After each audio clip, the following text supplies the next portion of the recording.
okay, I'm drastically behind on this movie, but it works well for the Valentine's theme that I was trying to go for. And then of course there's Wall-E. Now you're probably thinking, exactly what does a movie about the world having been abandoned by humans because it's covered in garbage, and a small robot who makes cubes have anything at all to do with love? Well, after humans have left Earth, like 700 years, there's a robot called Wall-E, who developed personality, somehow, and he essentially takes garbage, scoops it into his body, shakes, almost like he's, doing a tube, pushes out a little cube, and makes stacks and piles of cubes. He collects things that look interesting. There's a lot of emotion that comes from his character. There's a lot of, like, wonder and whimsy. And there's no dialogue for a lot of this movie. A lot of it is just looking and, subtle head turns. And it's weird to see really great acting come from essentially a mobile trash compactor. Sometimes one day is, a ship lands. Another robot comes out. Eva. Wall-E has a huge crush on Eva, because Wall-E watches old movies, and he spends his whole time just wanting to essentially hold her hand. She has no idea what he is trying to do the whole time. Her objective is to see if there's life on Earth. He shows her, oh look, I have this. It's life. She goes into a hibernating state, he doesn't know what to do, so he tries to take care of her.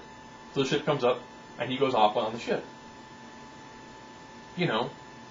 So essentially you have a love story between two robots.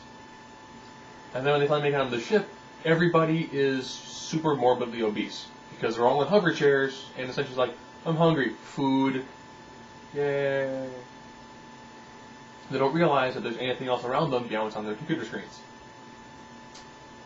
Yeah, it's actually really bizarre to watch a movie that's like an hour and a half long, that essentially has to do with environmental issues, capitalism, rabid consumerism, something called by and large, as well as, it's a whole host of environmental, capitalist, take care of the planet, quit buying so much stuff, quit throwing so much stuff, don't buy all this processed material, and you can have all of these themes. You don't need to beat somebody on the head with them, as well as have a love theme between two robots. Which he finally realizes that the robots don't want to go back. Because there's a directive that's more said, it's been quite a few years, the Earth is still destroyed, don't worry about going back there. But there's life. So you've had humanity overcoming the control of the robots to go back to Earth to become better stewards of Earth. And of course, along the way, Wall-E is getting severely damaged, has to put back together again. That part's probably one of the more heart-wrenching parts. Because you can tell lots of his personnel was in his circuit boards. And essentially, it's sad watching, essentially a little robot kind of be killed. And it's weird because he has no dialogue. It's like he says, Wall-E, Eva. Those are like the two words that come out, and directive. Those are the words that actually come out.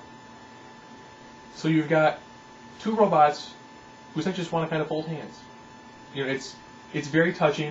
It has a lot of really great themes, and ironically, it wasn't in 3D. It didn't require 3 hours of my life and giant blue people to get across ideas of environmentalism, capitalism, and consumerism. It did a really beautiful job of getting all those things, making them short to the point, making it a sweet film, making the film that's actually enduring. And that is Wall-E.